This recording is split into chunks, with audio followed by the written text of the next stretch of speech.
Assalamualaikum warahmatullahi wabarakatuh.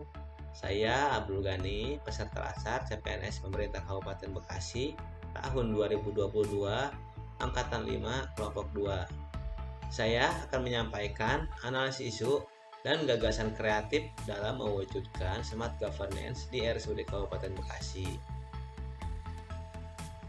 Terdapat 6 isu yang saya temukan di RSUD Kabupaten Bekasi. Isu yang pertama yaitu lembar edukasi yang belum terisi. Masih banyak lembar edukasi yang belum terisi dengan lengkap. Hal ini dapat berdampak pada pasien dan tenaga kesehatan dalam memberikan pelayanan yang akan mengakibatkan kesalahpahaman antar tenaga kesehatan terhadap pemberian pelayanan pada pasien. Isu yang kedua yaitu catatan keperawatan yang belum lengkap atau belum terisi, di mana setiap catatan keperawatan yang tidak terisi atau belum terisi akan berdampak kepada pelayanan keperawatan yang akan memberikan dampak kerugian kepada pasien, di mana setiap perawat atau dokter atau tenaga kesehatan yang lain menulis catatan keperawatan setiap melakukan tindakan dan akan melakukan tindakan setiap apa yang ditulis. Isu yang ketiga yaitu tingkat kedisiplinan yang masih rendah. Masih adanya perawat yang belum mengikuti jam operan, sehingga hal ini akan mengganggu pelayanan kepada pasien, baik kepada pasiennya sendiri maupun kepada perawatnya sendiri. Isu yang keempat, itu gelang identitas yang belum terpasang. Masih adanya pasien yang belum terpasang gelang identitas yang nantinya akan berdampak kepada pasien dalam pemberian pelayanan keperawatan maupun tindakan keperawatan, sehingga hal ini akan merugikan kepada pasien.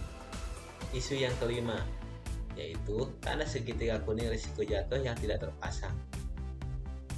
Masih banyaknya tanda segitiga kuning risiko jatuh yang tidak terpasang akan sangat berdampak pada pasien, karena sebagai perawat dapat menilai dan melakukan pengawasan mana pasien yang berisiko jatuh dan mana pasien yang tidak berisiko jatuh, sehingga dapat mengurangi tingkat risiko jatuh pada pasien.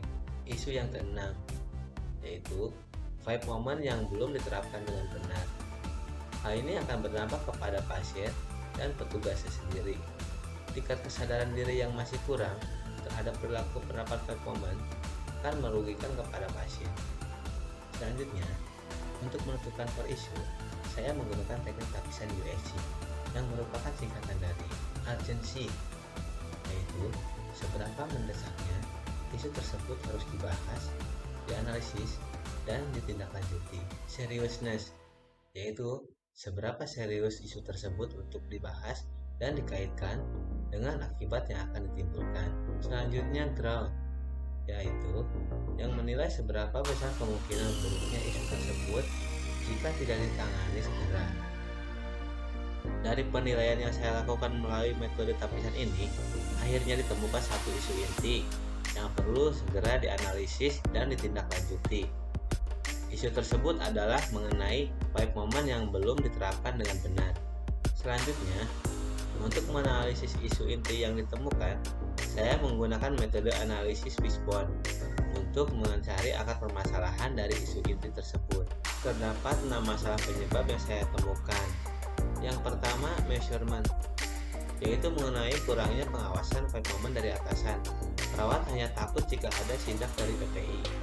Yang kedua, mother nature, yaitu isu ini sudah menjadi kebiasaan dan budaya di lingkungan, sehingga perawat yang tidak mengetahui beranggapan bahwa itu adalah hal yang benar karena dilakukan secara terus-menerus.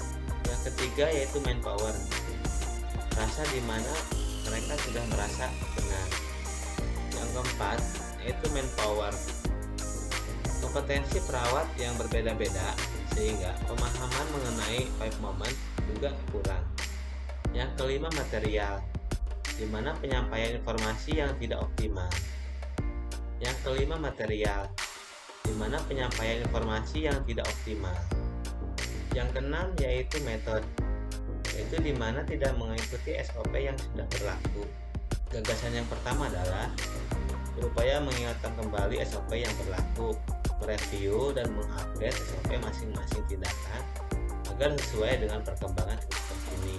Yang kedua, memberikan reward dan punishment yang jelas untuk mengubah kebiasaan yang sudah berbudaya. Kemudian, membuat media informasi yang menarik yang dapat dimengerti dan mudah diingat. Selanjutnya, melakukan audit internal, monitoring cara pencucian tangan. Lalu, penyuluhan pentingnya hand hygiene dalam memutus rantai infeksi. Kemudian, merefreshing setiap petugas memberi pelayanan, baik itu setiap sebulan sekali atau 3 bulan sekali.